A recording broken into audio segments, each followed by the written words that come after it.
The sound of shoes squeaking on linoleum echoed down the long, quiet hallway of Lincoln Middle School as Daniel Reed pushed his janitor's cart toward the main atrium. It was 11:35 a.m., and lunch break had just begun. The students shuffled past him in noisy herds, barely acknowledging the man in the worn blue coveralls with his name, Daniel, stitched neatly on his left chest pocket.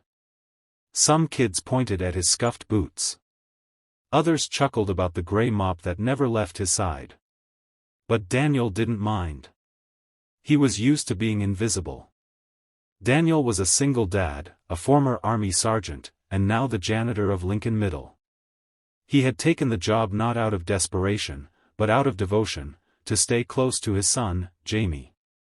After losing his wife, Anna, to a sudden aneurysm 5 years earlier, Daniel had uprooted his life to move into a small town where no one knew their past, where Jamie could grow up without being pitted or whispered about. Daniel never told anyone he had been decorated for valor in Afghanistan, or that he once taught close-quarter combat to elite units.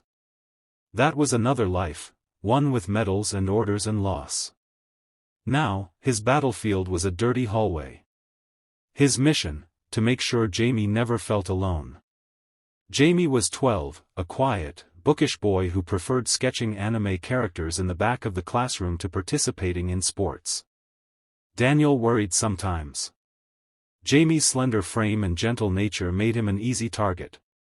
Daniel had found bruises once on Jamie's ribs, but Jamie just said he'd fallen on the stairs. Daniel had wanted to press, but he remembered what it was like to be a boy and have too much pride to admit you were being bullied. That Tuesday morning had started like any other: coffee, cold toast, a silent drive to school, but something unusual was brewing. Posters for the school's wrestling team were slapped all over the walls: Lincoln Lions wrestling demo, today during 5th period. Featuring regional champ Blake Tucker. The announcement blared again over the PA system as Daniel mopped the cafeteria: "Come cheer on our very own champions as they demonstrate real wrestling techniques. Students and staff welcome in the gymnasium." Daniel smirked as he worked. Wrestling. Now that brought back memories. He had wrestled varsity all 4 years in high school, earned a state title, then continued with Army hand-to-hand training. Muscle memory never faded. Every joint lock, throw, and takedown lived in his bones. Still, those skills stayed hidden, like an old saber tucked in a dusty attic. By the time 5th period rolled around, Daniel was replacing light bulbs in the gym locker room.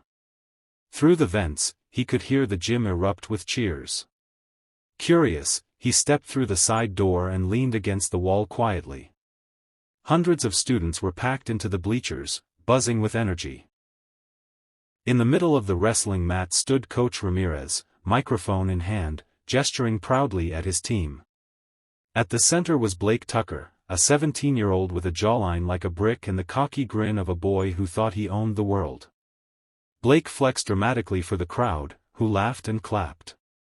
He barked a few jokes about how easy it was to beat his opponents. Daniel scanned the bleachers and spotted Jamie near the back row, sitting alone.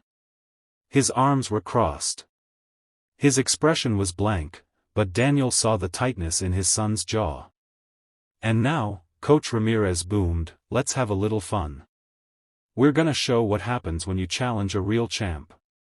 He swept his gaze around the crowd and spotted Daniel. His face lit up with mischief. "Hey! How about our janitor gives it a shot?" he said, pointing. Laughter burst through the crowd like wildfire. Phones came out. Students howled. Some began chanting, "Mop man! Mop man!" Daniel's heart panged. Not for himself, but for Jamie. His son's face turned crimson. He shifted in his seat, looking down at his shoes. Daniel could almost hear his inner voice, "Please don't." Coach Ramirez laughed into the mic, "Don't worry, folks. We won't let him break a hip." Daniel forced a polite smile and started backing out. But something stopped him. He saw Jamie. A flicker of humiliation crossed the boy's face. And that was enough. Daniel straightened up and walked slowly to the edge of the mat. "Sure," he said casually. "I'll give it a try." Gasps rolled through the crowd. Blake's cocky grin widened. "Don't hurt yourself, old man." Coach Ramirez chuckled nervously and handed Daniel a pair of spare wrestling shoes. This is just for fun, all right?" Daniel stepped onto the mat and faced Blake. "You first," he said simply. The whistle blew.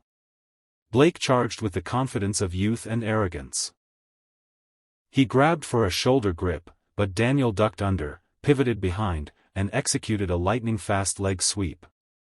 Blake's body hit the mat with a thunderous thud. The gym went silent. Even Coach Ramirez blinked. Blake scrambled to his feet, red-faced. "Lucky throw." Daniel said nothing. Again. Whistle. This time, Blake tried a double-leg takedown. Daniel sidestepped, spun, and flipped Blake over his shoulder with a clean judo throw. Blake landed flat on his back. The gym erupted. Cheers. Screams. Shouts of disbelief. Some students jumped to their feet. Even the assistant principal peeked in to see what the commotion was about. Coach Ramirez pulled Daniel aside, his tone half impressed, half incredulous. "Where'd you learn to move like that?" "Army," Daniel said simply, helping Blake up. "Why are you mopping floors?" Daniel glanced at the bleachers and saw Jamie. "For him." The coach paused, then nodded solemnly. "You ever think about coaching?" Daniel shrugged. "Not really." "Well," Coach Ramirez said, chuckling, "maybe you should." Daniel smiled. As he walked off the mat, the students parted like the Red Sea. They clapped him on the back. Someone started a chant, "Mop Man. Mop Man." But this time, it wasn't mocking. It was admiration. Jamie waited near the locker room doors, eyes wide. "Dad," he whispered, "that was amazing." Daniel tousled his hair. "You proud?" Jamie nodded. "Yeah. Super proud." That night, Daniel made spaghetti for dinner, humming to himself. Jamie sat at the kitchen table sketching something. When Daniel glanced over, he saw it, a drawing of a masked wrestler, mop in hand, standing victorious over a much larger opponent. "Mop Man," it said, in bold comic-style letters. Daniel laughed. "Is that me?" Jamie grinned. "Maybe." For the first time in months, Jamie looked at peace. And Daniel felt something he hadn't felt in a long time, useful. Not just as a janitor. Not just as a father. But as a man whose quiet strength had finally spoken loud enough for the world to hear.